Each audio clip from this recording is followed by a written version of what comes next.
Hi friends, I'm attorney Aiden Barton with 180 Law Co. in Colorado. This is All Up in Your Business, and today we're going to talk about 10 really important things that pretty much every LLC needs. Before we get into all the goods though, I want to give a quick shout out to our sponsor for this episode, our friends over at ZenBusiness. Now, a good chunk of the stuff that I'm about to talk to you about is actually stuff that ZenBusiness can handle for you. Forming an LLC means dealing with the government, the Secretary of State, Department of Revenue, maybe the Department of Labor in your state.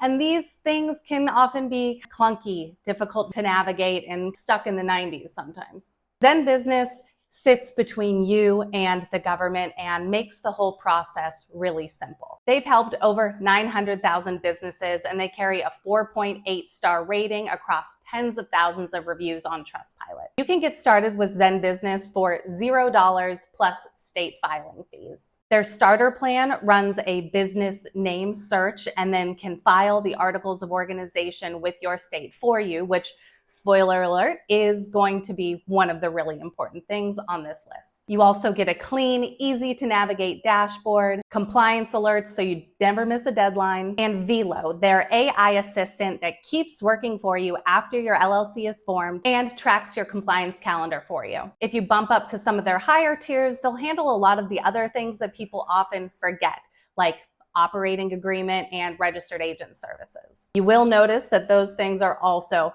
going to be on the list today. That's not a coincidence, and that's why I wanted to partner with them for this video. So if you're sitting on a really great business idea, but the paperwork and all the different do I do this, how do I do that is stopping you, that's now going to become the easy part with ZenBusiness. You can check them out using my affiliate link down in the description. Quick little lawyer disclaimer before we get into things. ZenBusiness is a formation and filing service. They're not a law firm.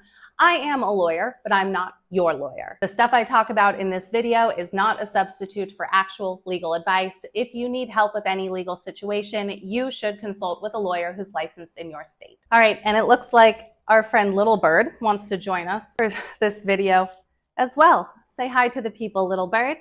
All right, and there she goes. Goodbye, Little Bird. All right, enough delay. Let's get into it. The number 10 list of things that every LLC needs is kind of broad, but it's agreements. Regardless of what your business does, whether you're selling services, products, you're going to need some kind of written agreement. This can be service agreements with your clients, terms of sale with your customers, your purchasers, return policies. If you have a website for your business, you're going to need terms and conditions and a privacy policy. If you hire people to work for you, you might need an employment agreement or independent contractor agreements. Agreements, whatever they are, in whatever situation, they're necessary because they set the terms of your relationship with whoever you're dealing with. They set expectations. They protect both parties, and they help to ward off issues from arising. It really just simplifies your working relationship with everybody involved. So before you really get started with your business, get your core agreements in place. Next one, I'm going to cheat a little bit here and lump together number 9 and number 8, which is licenses and permits. Again, of course, as with everything, these vary. It's going to depend what exactly you need, depends on what you're doing and where you're doing it. You might need a license if you're in a certain profession. If you're a lawyer, you're going to need a license to practice law. If you're selling taxable goods or taxable services, you're going to need a sales tax license or a sales tax permit. Depending on your location, if you're working out of your home, you may need a permit to work from your home, or you may need just a general business license. Again, this is going to be very dependent on what you're doing and where you're doing it. So check with your state, your county, your city, your local municipality to see what it is you're going to need to lawfully and properly operate your business. Moving on to number 7. Number 7 is optional, but it's usually a good idea. It's going to be IRS Form 2553. This is the form you will use to make an S corporation tax election. By default, LLCs, if it's a single member LLC, by default is taxed as a sole proprietorship. If it's a multi-member LLC, by default, it's taxed as a partnership. But one of the benefits of operating as an LLC is that you have the option to elect to be taxed as an S corporation. It can potentially save you quite a good deal on taxes, which of course is a good thing. That's not always the case, and I do not want you to go off filing something with the IRS just because some random lawyer on the internet told you to. This is something that you have to have a good discussion with either your lawyer or your tax professional to make sure the S corporation election is going to be appropriate for you and your business. If you want to learn more about what exactly an S corporation is, I have some older videos going into more detail about what an S corp is, what it means, how to operate as an elected S corp. I'll link to some of those down in the description. All right, moving right along. Number 6 is insurance. This one sometimes surprises people because there's this impression that an LLC protects you. So why do I need insurance to protect me more?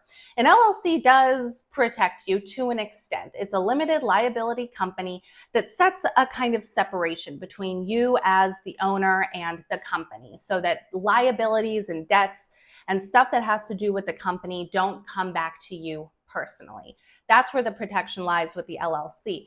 But insurance protects the LLC. There's all different kinds of insurance and what you need, what's going to be beneficial. Again, of course, depends on what your business is and what you're doing. General liability insurance is going to be a good idea for most businesses. Depending on what you're doing, you might need something like errors and omissions insurance or malpractice insurance, maybe product liability insurance, maybe inventory insurance. There's a really big, wide world of potential insurance coverage that you can get. So it's a good conversation to have with an insurance broker to figure out what coverage you need and the proper limits and coverages that will be best for you. But regardless, insurance is going to be key and very, very important. Moving on to number 5, that is going to be an initial consent or organizational resolution. This is sometimes something that might be required by the state. I believe in most states it's not required for an LLC. Don't quote me on that. I could be wrong. I know in Colorado, at least where I'm licensed, it's not required. This is an initial meeting of the members, an initial resolution of the member or members of the LLC, adopting important documents, saying what the members can do to get the LLC started. It's kind of the here we go, we're doing this thing resolution. If you're going to elect officers like a president, a secretary, a vice president, something like that, the organizational resolution is where that typically is established. If you're going to make that S corp election, like I discussed, that might be confirmed and resolved in that organizational resolution. You might think this sounds unnecessary and just extra, and why do I need to bother with this, especially if it's not required by the state?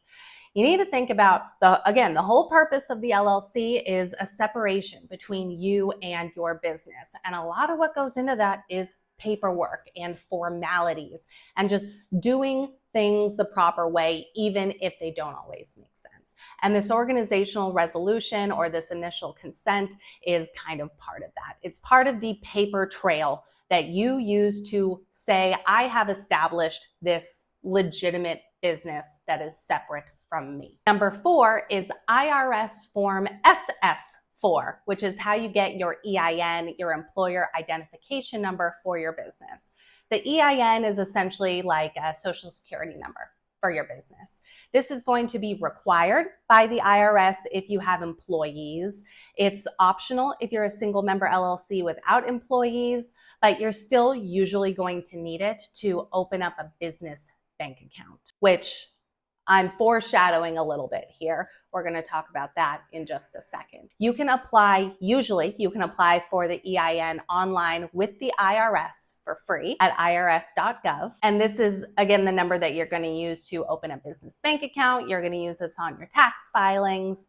And it's an important thing that's going to go along with your business. Number 3, surprise, surprise, I just mentioned it, is a business bank account. This is one of the things that I wish more business owners took seriously from day one. Like I mentioned, the LLC, the whole point of it is separation. I'm an individual, my LLC is a separate business. Part of that separateness is having a separate, dedicated business bank account. or multiple bank accounts. You can have more than one. You can have as many as you want. But money for the business, money from the business goes into the bank account for the business.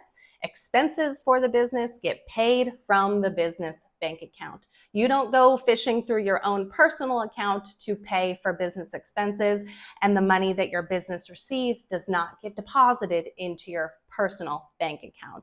That's what we call commingling funds, and commingling funds is bad. And all of that aside, it makes things a lot easier for accounting, bookkeeping, and tax purposes. You don't have to filter through your personal records to figure out what was a business expense, what was business income. If you're doing it properly, at least, if it's in the business account, it's all business stuff. And remember that EIN that I mentioned previously is what's going to unlock this business bank account for you. Most banks, if not all, are going to require an EIN for you to open a business bank account.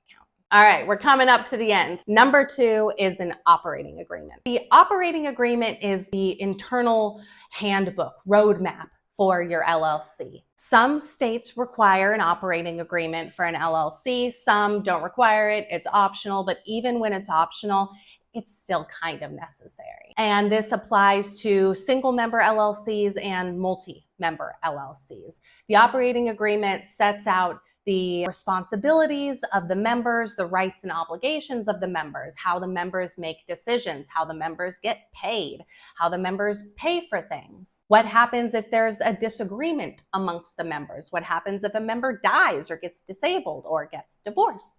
The operating agreement often addresses all of those situations, so the people involved, the members, know how to handle these situations.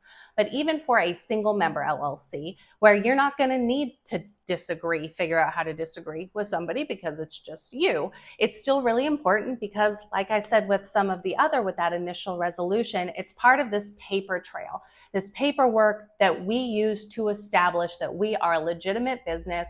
We are following corporate formalities. And so if there is some lawsuit, some legal issue, the LLC should be the one on the hook for it and not me as an individual as the member. And finally, number 1, the single most important thing that every LLC needs, and I can say this with 100% certainty, is articles of organization. This may come in a different name depending on your state. Some states call it something else, like a certificate of formation. Regardless of what it's called, it's going to be absolutely necessary because this is the document that creates your LLC. This is what brings your LLC to life.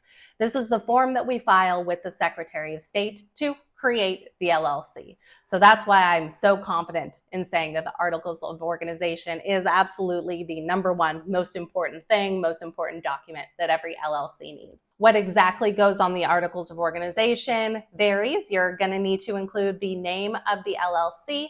You're going to need to include address, typically registered agent information for the LLC. The registered agent is a person or company that is designated to accept important legal documents on behalf of the LLC. You're going to need one of those in every single state, and you're going to need to include that on the Articles of Organization.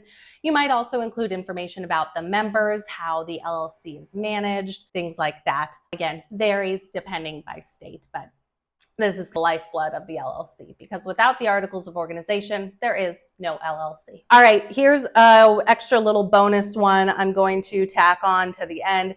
It's not really a requirement. It's not something that every LLC needs. It's a nice little addition, and as a trademark attorney, I would be remiss if I didn't mention this.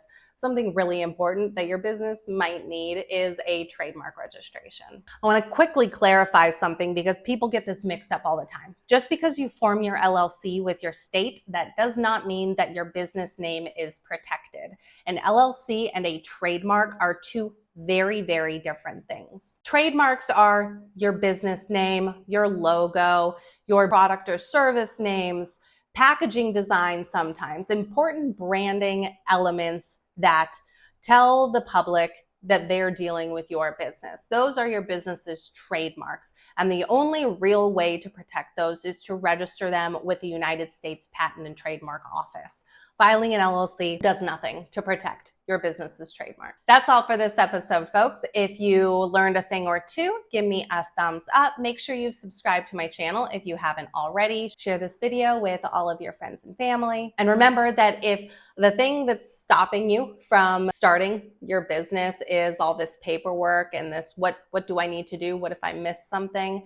Of course, I always recommend working with a licensed attorney. That's the best option. But if you can't or don't want to do that, then the next best thing is working with a trusted service like ZenBusiness. They will handle the articles of organization for you.